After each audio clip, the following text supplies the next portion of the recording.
Consumers equilibrium. Consumer का equilibrium point क्या होता है, ये हम ऑलरेडी लास्ट वीडियो में डिस्कस कर लिया था हमने, फिर भी मैं आपको एक ओवरव्यू दे देती हूँ।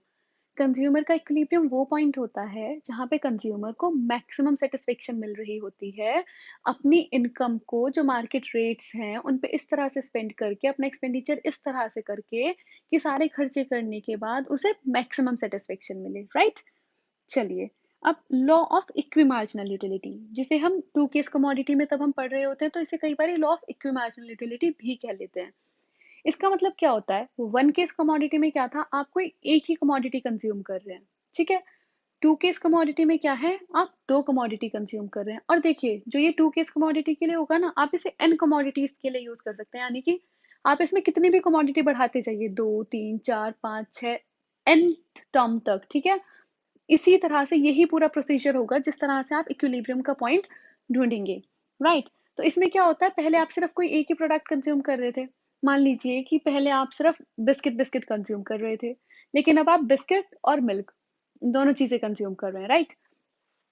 जैसे हम एग्जांपल ले लेते हैं कि पिज्जा, बर्गर और भी बहुत सारी चीजें, सभी चीजें कंज्यूम कर रहे हैं, क्योंकि देखिए, कंज्यूमर ऐसा तो है नहीं कि उसके पास जितने भी पैसे आए वो सारे के सारे कोई एक ही सामान खरीदने में खर्च कर देता है। नहीं, आइडियली होता ही ये है कि कंज्यूमर के पास जो भी पैसे हैं उसे वो अलग अलग चीजें खरीदने में स्पेंड करता है ना। तो वही हम देखते हैं। Consumer wants to allocate his money income between the goods to attain the equilibrium position। जो कंज्यूमर के पास पैसे होते हैं वो उन गुड्स पे कुछ इस तरह से खर्च करता है कि उसे इक्विलिब्रियम का जो पॉइंट होता है वो स्टेट उसे मिल सके, यानी कि वो बैलेंस उसे मिल सके, कि जिस पॉइंट पे उसे मैक्सिमम सेटिस्फेक्शन मिल रही है, जहां से वो ना ही तो उस कमोडिटी से, उस क्वांटिटी से ना ही तो वो ज्यादा परचेज करना चाहता है, ना ही कम परचेज करना चाहता है, ठीक है। Law of equilibrium, law of equi marginal utility को हम law of substitution, law of maximum satisfaction या गॉसन सेकंड लॉ भी कहते हैं। इनमें से किसी भी नाम से आपसे एग्जाम में पूछा जा सकता है। अब ये क्या कहता है law of equi marginal utility, ये कहता है when the last rupee spent by consumer gives him equal marginal utility whether he spends it on good X और good Y, यानी कि जो उसने पैसा खर्च किया है, चाहे वो गुड X पे किया हो चाहे गुड Y पे किया हो, दोनों में ही उसे सेम लेवल ऑफ सेटिस्फेक्शन मिल रहा है। देखिए, इसमें क्या देखा जाता है कि कंज्यूमर की जो लिमिटेड इनकम है वो उसे दो गुड्स पे कुछ इस तरह से स्पेंड करे कि उसे, मान लीजिए पिज्जा और बर्गर, कि वो कम से कम पिज्जा को तो सेक्रीफाइस करे और ज्यादा से ज्यादा बर्गर खा सके, ठीक है। उसे कोई दूसरी कमोडिटी कंज्यूम करने के लिए पहली कमोडिटी को ज्यादा सेक्रीफाइस ना करना पड़े, कम से कम सेक्रीफाइस करके ज्यादा से ज्यादा दूसरी कमोडिटी कंज्यूम कर सके, ठीक है। और एक इंपॉर्टेंट चीज, जो यूटिलिटी होती है हम उसे मेजर किस टर्म्स में करते हैं, उसकी जो यूनिट होती है वो क्या होती है, यूटिल, ठीक है। चलिए अब स्टार्ट करते हैं। ये आपके एग्जाम में मैक्सिमम टाइम्स ये 6 मार्क्स का क्वेश्चन बनता है।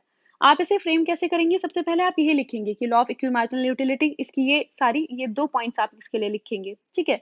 फिर आप इसको अब बताएंगे कि होता क्या है, फॉर्मूला के थ्रू, टेबल के थ्रू और किसके थ्रू, ग्राफ के थ्रू, ठीक है।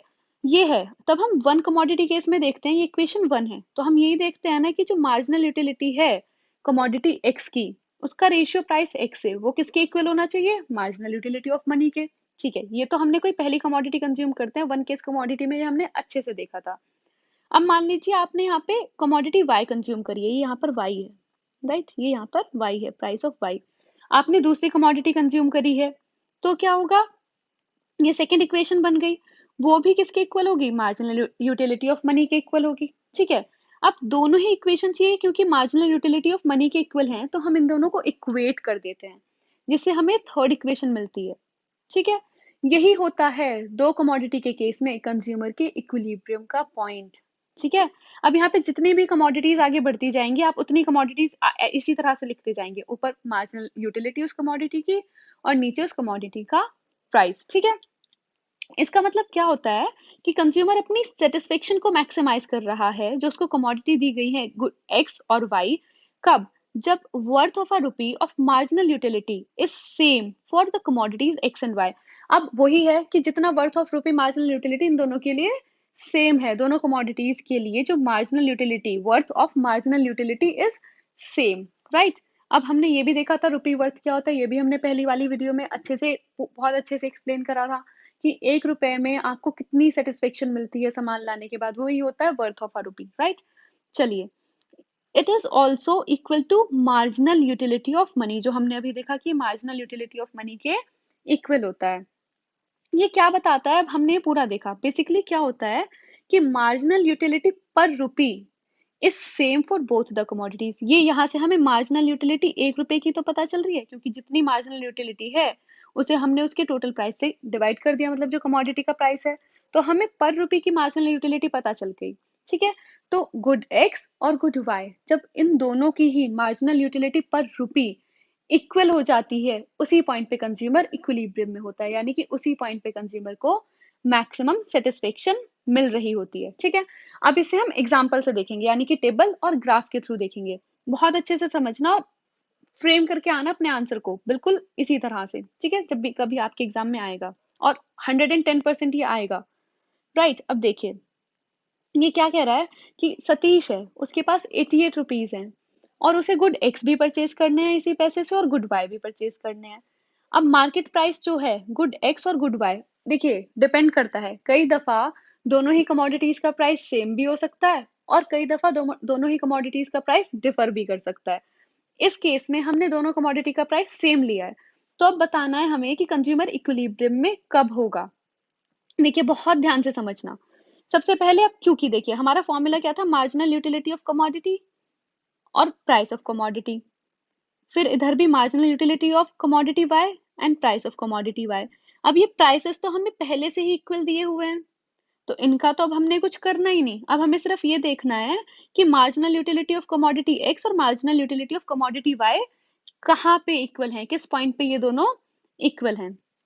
ठीक है, ये देखिए, एक पॉइंट है 40, यहाँ पे 40 पे दोनों इक्वल हैं, फिर 16 पे दोनों इक्वल हैं, 24 पे इक्वल हैं, 8 पे भी इक्वल है। ठीक है, ये 4 पॉइंट्स हैं जहां पर जो मार्जिनल यूटिलिटी मिली है दो कमोडिटीज से, वो इक्वल है। लेकिन क्या कंज्यूमर इन सभी पॉइंट्स पे इक्विलिब्रियम में होगा? नहीं, कंज्यूमर इन सभी पॉइंट्स पे इक्विलिब्रियम में नहीं होगा। तो अब ये पता करने के लिए कि इन सभी पॉइंट्स में से किस पॉइंट पे कंज्यूमर इक्विलिब्रियम में है, हम क्या करते हैं? ये एक फॉर्मूला होता है। ठीक है, इसमें आप वैल्यूज को पुट कीजिए, और जहां पे ये इक्वेशन सेटिस्फाई हो जाएगी, वही पॉइंट आपका इक्विलिब्रियम का पॉइंट हो जाएगा। कैसे? आपको इनकम कितनी दी हुई है? 88 रुपीज, राइट? अब देखिए, 40 और 40 दोनों जगह सेम है। अब यहाँ पे आपने कितनी यूनिट्स कंज्यूम करी हैं कमोडिटी एक्स की? 6 यूनिट्स। 6, प्राइस कितना दिया हुआ है आपको? 8। फिर कमोडिटी वाई की कितनी यूनिट्स कंज्यूम करी है? 1 यूनिट, प्राइस कितना दिया हुआ है? 8। 6 8 जा 48 प्लस 8, क्या ये 88 के इक्वल है? नहीं है, तो कंज्यूमर इक्विलिब्रियम में नहीं है, राइट? अब ऐसे ही देखिए, तो यहाँ पे तो कंज्यूमर इक्विलिब्रियम में नहीं है। दूसरा पॉइंट क्या है? 24। 24 के लिए गुड एक्स की कितनी कमोडिटी कंज्यूम हो रखी है? कितनी क्वांटिटी कंज्यूम हो रखी है? 8 क्वांटिटीज। प्राइस कितना है? 8। फिर वाई की कितनी है? 3, और प्राइस कितना है? 8। तो 8 8 64, और 3 8 जा 24, ये कितना हो गया? 88। अब देखिए, ये इनकम और ये इक्वल आ गए ना, तो इसी पॉइंट पे कंज्यूमर इक्विलिब्रियम में है। ठीक है, जब वो 8 क्वांटिटीज तो कमोडिटी एक्स की परचेज करेगा, और 3 क्वांटिटी कमोडिटी वाई की परचेज करेगा, उस पॉइंट पे कंज्यूमर इक्विलिब्रियम में होगा। अब हम आगे के पॉइंट्स भी देख लेते हैं एक बारी। वैसे वो वहां पे नहीं होगा, लेकिन फिर भी आपको एक्सप्लेन करने के लिए मैं एक बारी ये बता देती हूँ। हमें ये तो पता लग गया कि 24 पे वो होगा इक्विलिब्रियम में, जहां पे उसकी मार्जिनल यूटिलिटी 24 है। ठीक है, अब देखिए 16 पे देखते हैं। 88 तो इनकम है।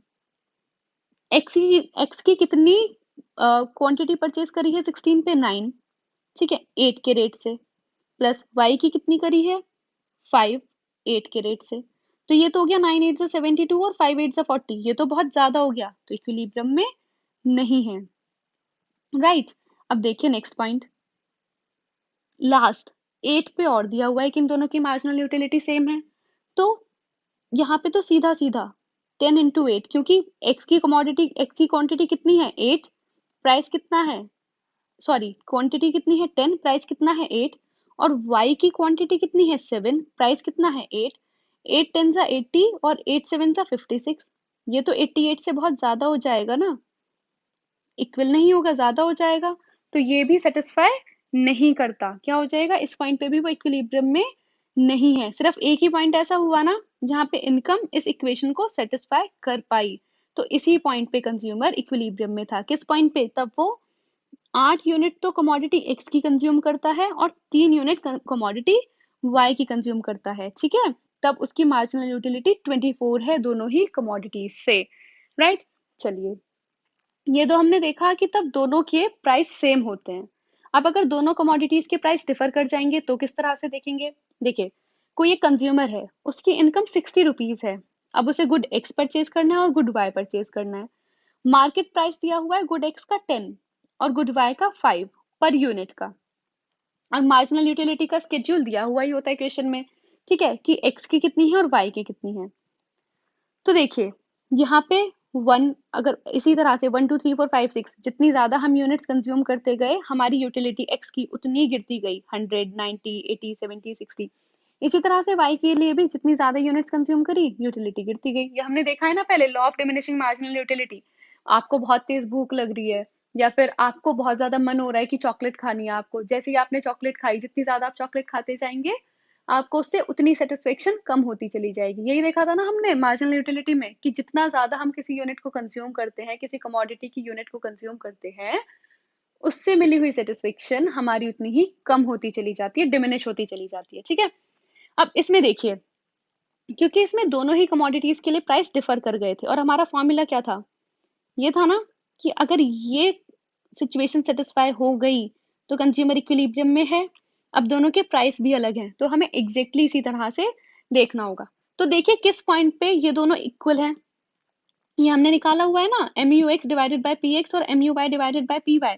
क्योंकि प्राइस हमें दिया हुआ था, यहाँ पे एक्स कितना है, marginal utility of commodity X कितनी है 100, प्राइस हमें गुड एक्स का कितना दिया हुआ है 10, तो ये कितनी आ गई, 100 से 10 को डिवाइड करेंगे तो 10, 90 से 10 को डिवाइड करेंगे तो 9, 80 से 10 को डिवाइड करेंगे तो 8, और 70 से 10 को डिवाइड करेंगे तो 7, 60 से 10 को डिवाइड करेंगे तो 6, और 50 से 5 को डिवाइड करेंगे तो 5, राइट। ये तो आ गई एक्स के लिए मार्जिनल यूटिलिटी पर रुपी, और मार्जिनल यूटिलिटी पर रुपी वाई के लिए कैसे आ गई, इसकी कॉस्ट हमें दी हुई है 5, तो 35 को 5 से डिवाइड करा 7, 30 को 5 से डिवाइड करा 6, 25 को 5 से डिवाइड करा 5, 20 को 5 से डिवाइड करा 4, 15 को 5 से डिवाइड करा 3, और 10 को 5 से डिवाइड करा 2, ठीक है। अब हमें ये सारी चीजें पता चल गई, यहाँ तक हमने समझ लिया। अब हम क्या करेंगे, अब हम देखेंगे कि ये किस किस पॉइंट पे इक्वल हैं। देखिए, 10 9 8 7 6 5 7 6 5 7 6 5 इक्वल है। अब वही फॉर्मूला जो हमने पहले देखा था, कि इनकम को किसके इक्वेट करना है, quantity of X into price of X plus quantity of Y into price of Y. चलिए, यहाँ पे हमने 7 7 एक ही पॉइंट पे जहां है, 7 के लिए कितनी कमोडिटी कितनी क्वांटिटी कंज्यूम हुई है एक्स की, 4, राइट, 4 एक्स की, और प्राइस क्या है एक्स का 10, राइट, प्लस वाई की कितनी है 1 और प्राइस क्या है 5, तो 4 प्लस 10 40 प्लस 5 कितना हुआ 45, और हमारी इनकम कितनी दी हुई है 60, तो अभी तो हमारी इनकम 60 है ना, ये ज्यादा है, तो क्या कंज्यूमर इक्विलिब्रियम में है, नहीं, क्योंकि ये तो इनकम के इक्वल आना चाहिए। चलिए, अब नेक्स्ट वाले को देखते हैं कि क्या वहां इक्विलिब्रियम में होगा या नहीं। 6 के लिए कितनी यूनिट्स कंज्यूम करी हैं, एक्स की 5 किस रेट से 10 के रेट से, और वाई की कितनी करी है 2 किस रेट से 5 के रेट से, 5 10 सा 50, 5 2 सा 10, कितना हो गया 60। इसी रेट पे, इसी वाले पे कंज्यूमर कहाँ है, इक्विलिब्रियम में है। तब वो 6, उसकी जो मार्जिनल यूटिलिटी पर रुपी 6 होगी तब दोनों कमोडिटीज के लिए, उसी पॉइंट पे कंज्यूमर इक्विलिब्रियम में होगा, तब वो एक्स की 5 यूनिट्स और वाई की 2 यूनिट्स कंज्यूम कर रहा है, ठीक है। आगे वाला पॉइंट बचा है एक, उस पर और देख लेते हैं। देखिए, अब तब उसकी मार्जिनल यूटिलिटी पर रुपी 5 है, क्या होगा, उसने 6 कमोडिटीज 6 यूनिट्स कंज्यूम करी हैं एक्स की किस रेट से 10 के रेट से, और यहाँ पे 5 के लिए 3 यूनिट्स कंज्यूम करी हैं 5 के रेट से। ये तो यही 60 हो गया प्लस 15, ये तो बहुत ज्यादा हो गया 60 से, है ना। तो यहाँ पे भी कंज्यूमर इक्विलिब्रियम में नहीं होगा। तो वो पॉइंट जहाँ पे उसकी इनकम जो उसने स्पेंड करी है दोनों कमोडिटीज की जितनी यूनिट्स पे वो इक्वल हो जाएगी, वहीं पे वो इक्विलिब्रियम में हो जाएगा। अगर हमें इक्विलिब्रियम का पॉइंट निकालना है तो हम इस तरह से निकाल लेते हैं। अगर मार्जिनल यूटिलिटी पर रुपी सेम आ रही है बहुत सारे दो या दो से ज्यादा अमाउंट्स के लिए, दो या दो से ज्यादा यूनिट्स पे, तो हम इस फॉर्मूला के थ्रू उस यूटिलिटी को, law of equal marginal utility को सेटिस्फाई कर देते हैं। हमें पता लग जाता है कि कंज्यूमर किस पॉइंट पे इक्विलिब्रियम में है। ठीक है, अब आपने ये भी देख लिया। अब इसी को हम किस तरह से ग्राफ में रिप्रेजेंट करेंगे। देखो, हमने बहुत अच्छे से और बहुत ध्यान से देखा था, तब हमने पहला वाला ग्राफ बनाया था कि नीचे होता है एक्स एक्सेस, तो नीचे क्या आती है, यूनिट्स आती हैं कि कितनी क्वांटिटी परचेज करी है। इधर होता है वाई एक्सेस, इधर क्या आती है, यूटिलिटी, मार्जिनल यूटिलिटी। और यहीं पे प्राइस वाली जो लाइन होती है, यहीं पे प्राइस लाइन होती है। पहले हम क्या कर रहे थे, सिर्फ एक कमोडिटी के लिए बनाया था हमने पहले वाले में। अब इसमें हम दो कमोडिटी के लिए बना रहे हैं, तो कुछ नहीं करना है, सिर्फ ये लगा लो कि आपने दो डायग्राम्स को एक साथ मिला दिया है, मर्ज कर दिया है। ये तो हो गया एक्स कमोडिटी का, ठीक है, एक्स की कमोडिटी के लिए।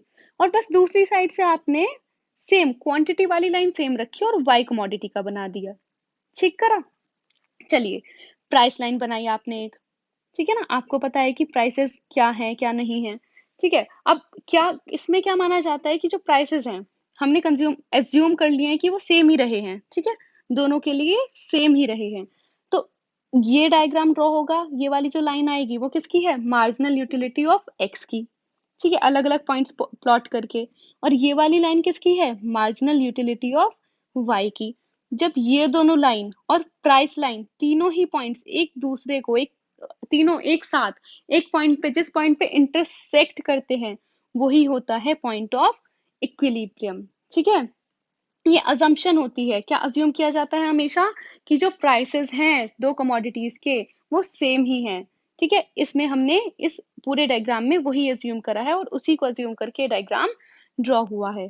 ठीक है, देखिए, ये रही अजम्पशंस यूटिलिटी अप्रोच की, कि जो यूटिलिटी है वो एक तो कार्डिनल नंबर्स में एक्सप्रेस हो सकती है, यानी कि 1 2 3 4 5 करके आप अपनी यूटिलिटी बता सकते हैं। और जो मार्जिनल यूटिलिटी ऑफ मनी है वो कांस्टेंट रहती है, वो चेंज नहीं होती है। हमने देखा था ना कि जो वर्थ ऑफ रुपी है, जितनी सेटिस्फेक्शन हमने माना था कि 1 रुपए से हमें 4 यूटिल्स की सेटिस्फेक्शन मिल रही है, यूटिल्स यूटिलिटी की यूनिट, तो हम वो कांस्टेंट रहेगी हमेशा। हम उसी उसी अमाउंट से जो हमारी मार्जिनल यूटिलिटी है उसको डिवाइड करके मार्जिनल यूटिलिटी पर रुपी निकालते हैं, राइट।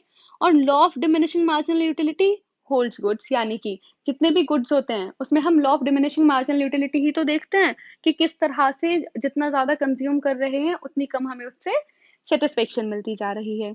ठीक है, और जो कंज्यूमर है वो रेशनली बिहेव करता है, यानी कि वो सिर्फ अपने प्रॉफिट मैक्सिमाइजेशन पे ध्यान देता है।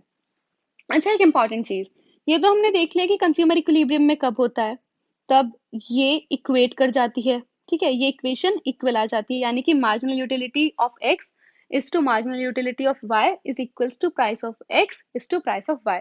अब आपके एग्जाम में जो क्वेश्चन बनता है वो मैक्सिमम टाइम्स क्या बनता है कि अगर ये ज्यादा हो गई, यानी कि marginal utility of x is to price of x is more than marginal utility of y is to price of y।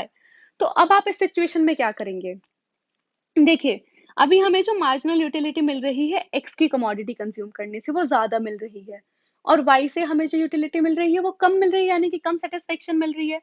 तो हम क्या करेंगे कि जिससे हमें पहले ज्यादा यूटिलिटी मिल रही है ना, उसकी कंजम्पशन हम और ज्यादा बढ़ा लेंगे। जैसे मान लीजिए आपने पिज्जा ऑर्डर किया और आपने कोल्ड ड्रिंक ऑर्डर करी। ठीक है, पिज्जा को खाने से आपको ज्यादा सेटिस्फेक्शन मिल रही है, कोल्ड ड्रिंक को पीने से आपको कम सेटिस्फेक्शन मिल रही है। तो आप क्या करेंगे, पिज्जा की कंजम्पशन आप और ज्यादा बढ़ा देंगे, आप और ज्यादा कंज्यूम करेंगे। हमने ये देखा कि जितना ज्यादा हम किसी कमोडिटी को कंज्यूम करते हैं हमारी सेटिस्फेक्शन कम होती चली जाती है। ठीक है, आपने पिज्जा की कंजम्पशन बढ़ानी शुरू करी तो आपकी पिज्जा से सेटिस्फेक्शन कम होनी स्टार्ट हो जाएगी। और उधर कोल्ड ड्रिंक की कंजम्पशन आपने कम करी है, कंजम्पशन कम है तो आपको सेटिस्फेक्शन ज्यादा मिलती चली जाएगी, जिसकी वजह से जो है ये पॉइंट इक्विलिब्रियम में आ जाएगा, जिसके बाद ये इक्विलिब्रियम की पोजीशन में आ जाएगा। ठीक है, अब अगर ये है कि जो मार्जिनल यूटिलिटी ऑफ एक्स है is to price of X है, ये लेस देन है marginal utility of Y is to price of Y से। ठीक है। अब आप क्या करेंगे, अब मान लीजिए कि वाई की कमोडिटी जो है, वाई की साइड जो है वो ज्यादा बड़ी आ रही है, तो जो भी साइड बड़ी आ रही है ना, जो भी साइड ग्रेटर देन है, आप उसी साइड की कंजम्पशन बढ़ा दीजिए। पहले कमोडिटी एक्स की मार्जिनल यूटिलिटी पर रुपी ज्यादा थी, तो हमने एक्स की कंजम्पशन बढ़ा दी। और यहाँ पर मार्जिनल यूटिलिटी पर रुपी किसकी, कौन सी कमोडिटी की ज्यादा है, वाई की। तो अब हम वाई की कंजम्पशन बढ़ा देंगे। क्यों? क्योंकि जितनी ज्यादा हम वाई को कंज्यूम करेंगे, क्या था, हमने क्या एग्जांपल लिया था, पिज्जा और कोल्ड ड्रिंक का। हम पहले से ही हमें कोल्ड ड्रिंक से ज्यादा सेटिस्फेक्शन मिल रही है, तो हम क्या करेंगे, कोल्ड ड्रिंक को और ज्यादा कंज्यूम करना स्टार्ट कर देंगे। क्योंकि जितना ज्यादा हम उसे कंज्यूम करेंगे, उतनी हमारी सेटिस्फेक्शन उससे कम होती चली जाएगी। और दूसरी तरफ जो पिज्जा है, उसे हम पहले ही कम कंज्यूम कर रहे हैं, कम कंज्यूम कर रहे हैं, जिसकी वजह से हमें उससे और ज्यादा सेटिस्फेक्शन मिलती चली जाएगी। ठीक है। तो इस तरह से इन दोनों की सेटिस्फेक्शन कम और ज्यादा होगी, और एक पॉइंट पे आके ये दोनों इक्वल हो जाएंगी, इक्वेट कर जाएंगी। ठीक है। ये दो क्वेश्चंस मैक्सिमम टाइम एग्जाम्स में पूछे जाते हैं। ठीक है। अब हमें ये भी क्लियर हो गया है, राइट। अब क्या है, कुछ कंडीशंस हैं कंज्यूमर इक्विलिब्रियम की, वन कमोडिटी केस में भी और टू कमोडिटी केस में भी। वन कमोडिटी केस की पहली कंडीशन क्या है, कि इक्विलिब्रियम में, इन state of equilibrium, it is essential that price of commodity is equal to money value of marginal utility। जो हमने देखा था कि जो भी प्राइस है किसी कमोडिटी का, वो उस कमोडिटी की जो मार्जिनल यूटिलिटी है इन टर्म्स ऑफ मनी, उसी के इक्वल होना चाहिए, तभी इक्विलिब्रियम में होगा, वरना नहीं होगा वन केस कमोडिटी में। दूसरा, जो मार्जिनल यूटिलिटी है मनी की, वो कांस्टेंट रहनी चाहिए, क्योंकि हम मनी के टर्म्स में ही तो मेजर कर रहे हैं। अगर प्राइस फ्लक्चुएट करते रहेंगे, तो हम उसे मेजर ही नहीं कर पाएंगे। ठीक है। Since utility is measured in terms of money, it is essential that marginal utility of money should not change। और तीसरा और important, law of diminishing marginal utility holds goods। ये तो हमें पता ही है कि दोनों में ही law of diminishing marginal utility apply होता है। ऐसे जैसे हम जितनी ज्यादा यूनिट्स किसी प्रोडक्ट की कंज्यूम करते हैं, उतनी कम हमें उससे सेटिस्फेक्शन मिलती चली जाती है। ये तो है वन कमोडिटी केस के लिए assumptions, राइट। अब टू कमोडिटी केस के लिए क्या assumption है, देखिए, इसके लिए बहुत जरूरी होता है कि मार्जिनल यूटिलिटी पर रुपी स्पेंट ऑन गुड एक्स, ये रहा मार्जिनल यूटिलिटी पर रुपी जो हमने गुड एक्स पे स्पेंड करा है, वो मार्जिनल यूटिलिटी पर रुपी जो गुड वाई पे स्पेंड करा है उसके इक्वल होना चाहिए। ठीक है। ये रही इसकी सेकंड, ये रही इसकी फर्स्ट कंडीशन। तो कमोडिटी एक्स मतलब